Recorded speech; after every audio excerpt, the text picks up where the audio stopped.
Welcome back to the Dear Global Leader podcast solo episode. So it's a new month, and this is a new analysis. And today I really wanted to discuss again part of the past episode. We discussed a bit the disruption, and I wanted to continue in the same series and figure it out. How can we then pivot and reinvent themselves during a crisis moment?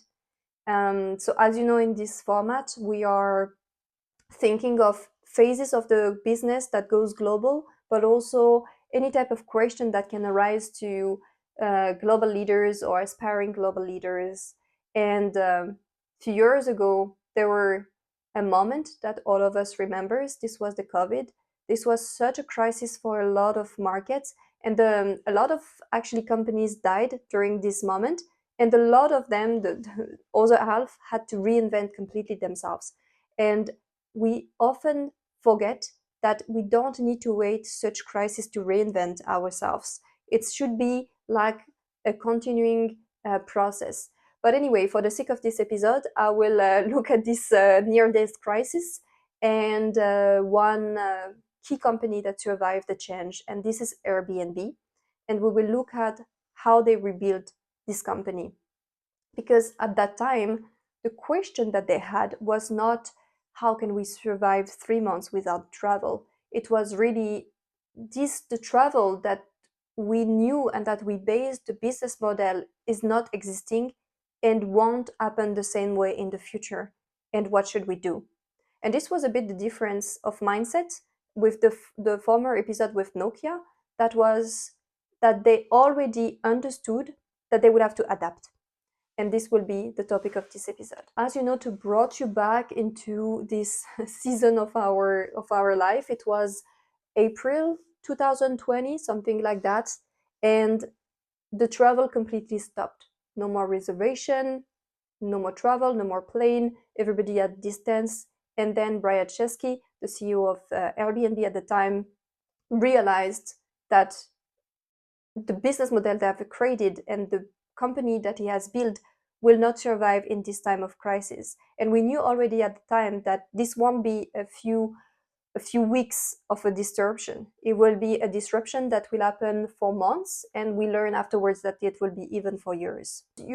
To brought you back into what was the universe of Airbnb at that time. They had difficulties with activity, they had difficulties with cash flow. A lot of their reservation was in the negative, and they had down results, and this was the case of a lot of companies. Even some of us were part of this type of companies, and at that time they try to analyze their business and not just think, okay, we will kill the company, the travel is dead. They actually realized that there were a rising demand of not the type of travel that they usually offer. Usually the business model is someone that goes in another country for a few days and wants to rent to a particular room or even a flat or a house. But I didn't consider that during the pandemic, some people had to travel nearby or do domestic travels and even try to do long-term stays inside of their own country. And this redefined completely a reconfiguration of the how to use Airbnb. And this became Brazilians' pocket for them, for their business, and they decided to listen to that. And this was one of the first top strategy that they did, to be resilient and figure out better and faster how to adapt to this crisis. And now we enter already into the first pillar of this analysis. And this won't surprise you. It's a bit outdated advice, but it always worked well in time of crisis, which is focus on your core. And this is exactly what Airbnb did. In times of, flourishing and so on, it's up to us to diversify our service and offer. And this is what Airbnb always did. But in time of crisis, the best strategy is to actually reverse and focus on your core, focus on the value creation that made you who you are, and also where you can make the same value automate without bigger costs. Because usually when you diversify, you had to engage a lot of cost. So this is what Airbnb did. They did a bit of an unpopular opinion, so they fired some people. They tried to act quick to reduce the structure of their cost because they were not generating enough revenue to keep all of this diversified offer.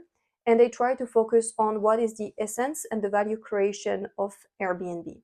This meant that they removed everything that was non essential to protect the core, and they tried to figure out what was they became again basically obsessed by their unique value generation model, and this was to offer people to stay at a cheaper cost to a particular individual houses or apartment. And this is what a lot of us needed at that time. Nobody was traveling, but everybody was trying to travel to get safe. And maybe even some people were trying to figure it out how to be in a long-term stay with flexibility and in a nice environmental framework where they could actually go outside and so on. And this is where Airbnb did actually found found their resilience pocket. And the second pillar is the execution at scale. So without execution, and good execution actually, the strategy has no value.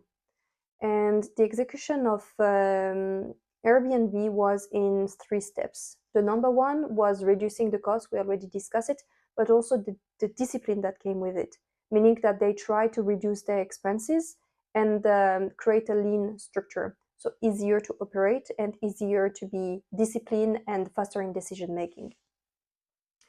The second one was to actually regain the trust of all of their stakeholders, meaning the host, the employees, but also the travelers, because they were a part of disruption and they were also strategy by the company, and this really affect also the buying, purchasing behaviors. So they had a phase also to figure out how to regain this trust. And lastly, as I was saying, they had to operate the platform under new patterns. So more flexibility, more proximity, and longer stays, which was not the usual Airbnb model. Before it was the short stay, a bit far away in another destination, and also try to find a unique, you always this you all have seen this show about the famous most beautiful Airbnb in a forest or whatsoever. So they were trying to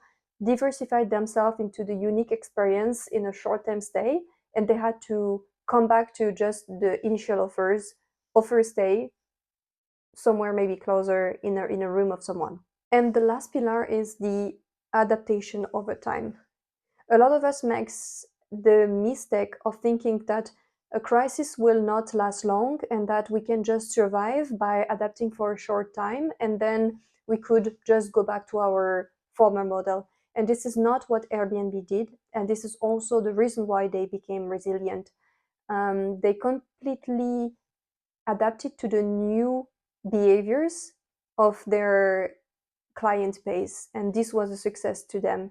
They completely optimized the new operating model, and they didn't try to make survive the former one. They understood that basically the people will travel completely different during this phase and maybe afterwards, and they understood that they will have to optimize and adapt their platform if they would like to understand the new ways that their buyers will consume their service. So what are the takeaway of this episode? And this is maybe a mirror episode with the Nokia one, to be honest, now that I think about it. But the first takeaway is that in time of crisis, the number one strategy is subtraction. When you remove, the more you remove, the faster you accelerate. And I know that people is a big part of business, so this is also a very difficult time. But a lot of companies has the same strategies. When the crisis is there, they try to protect the core, and this means that maybe every things that were linked to R&D diversification will also reduce in terms of people, in terms of investment, maybe even divesting. The number two is that in terms of crisis, you need to make sure that you regain or keep the trust of your stakeholders, because you don't want that your company stops right away. And this means that you want to keep having customers supporting you, employees supporting you. And this is what we see a lot actually in local industry. Sometimes if you have lived in a village or in a small town, we always have had the case of local supporting their local businesses and continuing to be there for them and shopping there times to times. And this is exactly because they kept the trust between for them a long-term crisis, which is that there is this giant brand coming to pick up for the take out of their business. And lastly, and this is what is the best lesson, to be honest, of this episode, is the change of mindset of not trying to plan for the comeback, but actually have an optimization mindset and try to detect what are the new behaviors and adapt to it. So the conclusion of this episode is not to think that Airbnb won over the crisis or anything about that, but it's more to think about the adaptativeness and the mindset over the crisis and the pressure.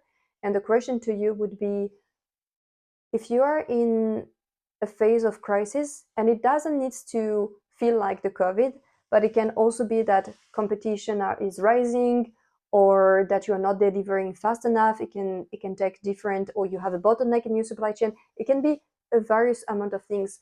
But the question is, what would you dare to suppress in order to go faster? So thanks so much for watching or listening to this episode. And as always, it will be really important for me if you could take 2 seconds to put a comment or 5 stars review. It really helped me to get visible and continue these episodes. So thank you so much. And I see you next month for the next solo episode.